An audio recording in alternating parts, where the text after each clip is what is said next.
Имя Мохаммеда Али за минувшие сутки прозвучало во всех уголках мира, от Конго до Кубы. В пятницу самый известный боксер в истории скончался на 75-м году жизни. Последние 30 лет он боролся с болезнью Паркинсона.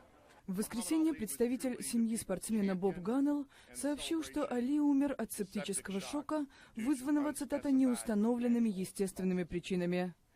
Всю свою жизнь Кассиус Клей после принятия ислама Мохаммед Али боролся за права афроамериканцев.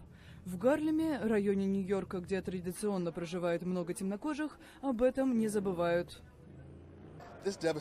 Я просто раздавлен. Этот человек так много сделал для всего мира, не только для чернокожих людей.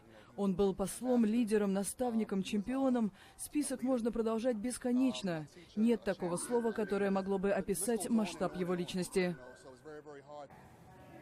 Боб Арум был не только менеджером легендарного боксера, но и его близким другом на протяжении 50 лет.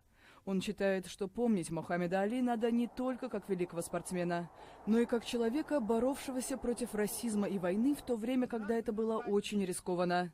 За отказ от службы в армии в 1966-м во время войны во Вьетнаме Али на несколько лет лишился возможности появляться на ринге.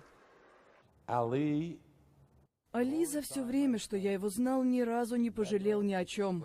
Он верил, все, что происходило с ним, и все его достижения, победы и поражения, все это Божья воля.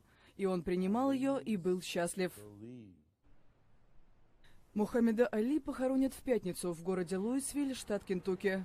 Траурную речь, как ожидается, произнесет бывший президент США Билл Клинтон.